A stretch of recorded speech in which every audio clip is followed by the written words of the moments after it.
Assalamualaikum, I'm Asad Akbar and we are watching Study Page. This is the third part of the fourth lecture of Object-Oriented Programming in C++. In this lecture, we are going to study about class scope and accessing class members. Last lecture में हमने class को define किया था कि class provide the basis for object oriented programming and it is composed of the data member and member function related to some entity. Now how to access class member inside the class, ठीक है, या class scope के बारे में अभी हम पढ़ेंगे. So a class data members and member functions belong to that class scope. किसी भी क्लास के अंदर आप जो मेंबर फंक्शन या डेटा मेंबर्स लिखेंगे, मीन्स जो वेरिएबल आप डिफाइन करेंगे या जो फंक्शंस डिफाइन करेंगे, उनका स्कोप उस क्लास तक महदूद होगा. ठीक है. Non member function belong to the file scope. ये तो हमें पता है पहले से कि जो फंक्शन हम किसी भी क्लास के बाहर या किसी और फंक्शन के बाहर लिखते हैं, सी प्लस में हम किसी फंक्शन के अंदर दूसरा फंक्शन तो लिख ही नहीं सकते, लेकिन जो हमारे पास सिंपल वर्ड्स में जो भी फंक्शंस हम क्लास के बाहर लिखते हैं वो उनका स्कोप फाइल स्कोप होता है. पूरे फाइल में किसी भी जगह से हम उनको एक्सेस कर सकते हैं. Within a class scope, class members are immediately accessible by that class member function and can be reference by name. Inside a class, जब आप किसी क्लास के मेंबर को डिफाइन करते हैं, फॉर एग्जांपल पिछले लेक्चर में प्रैक्टिकल में आपने देखा था कि हमने स्टूडेंट क्लास डिफाइन किया था और उसका हमने एक स्ट्रिंग टाइप वेरिएबल डिफाइन किया था नेम. तो उनको फिर हमने फंक्शंस की क्लास के मेंबर फंक्शन जो है उनके अंदर हमने एक्सेस किया था और डायरेक्ट हम वेरिएबल नेम लिख देते तो एक्सेस हो जाते हैं. ठीक है.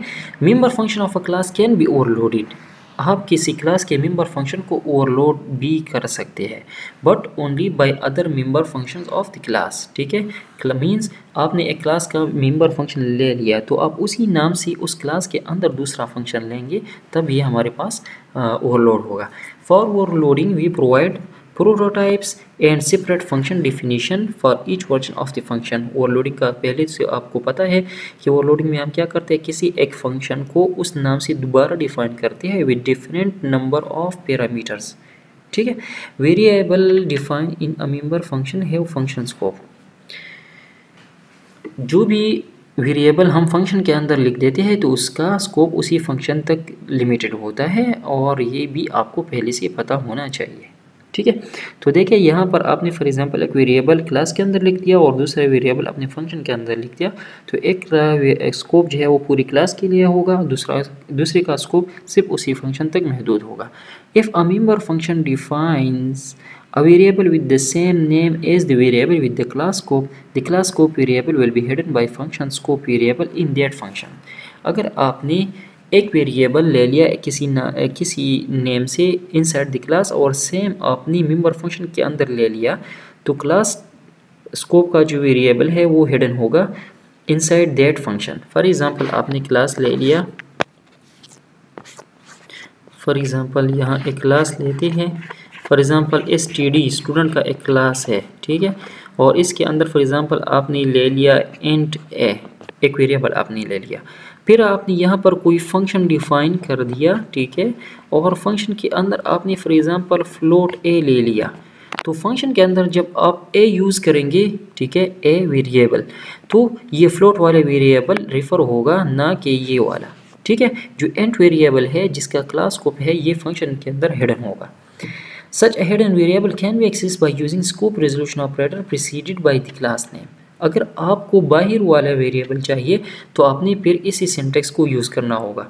अगर फॉर एग्जांपल इस फंक्शन के अंदर आपने इस वेरिएबल को यूज़ करना है तो आप इसके अंदर लिखेंगे std स्कोप रेजोल्यूशन ऑपरेटर और a, तो इससे मुराद फिर क्लास स्कोप वाला वेरिएबल होगा. और अगर आप सिंपल a लिखेंगे तो इससे मतलब ये फ्लोट a होगा. ठीक है.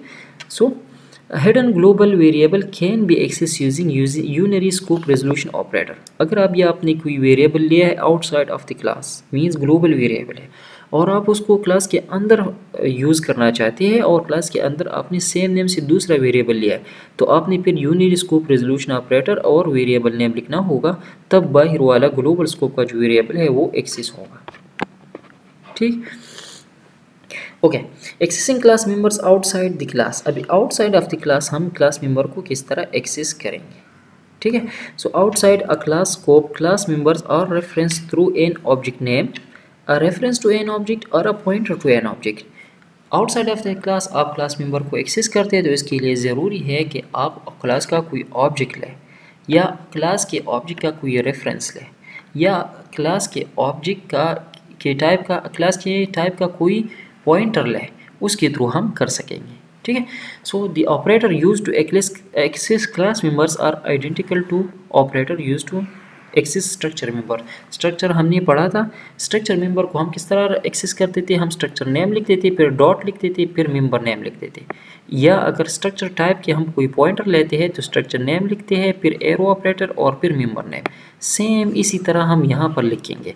अगर आपके पास फॉर एग्जांपल क्लास का नेम है std और आपने फॉर एग्जांपल लिख दिया std s1, फॉर एग्जांपल आपने s1 एक ऑब्जेक्ट लिया ऑफ क्लास टाइप std, तो हम लिखेंगे s1 डॉट मेंबर नेम, तो ये एक्सेस होगा।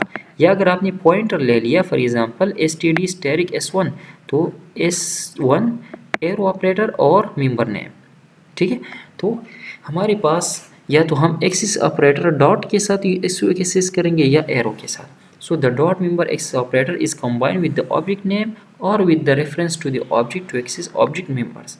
The arrow member access operator is combined with the pointer to an object to access the object members।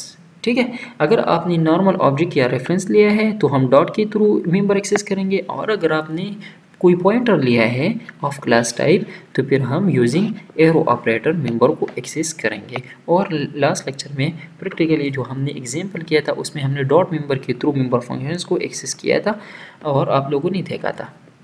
So thank you so much for watching. आगे इंशाल्लाह हम दूसरा लेक्चर पढ़ेंगे और उसके बाद प्रैक्टिकल पार्ट भी डिस्कस करेंगे। Thank you so much for watching.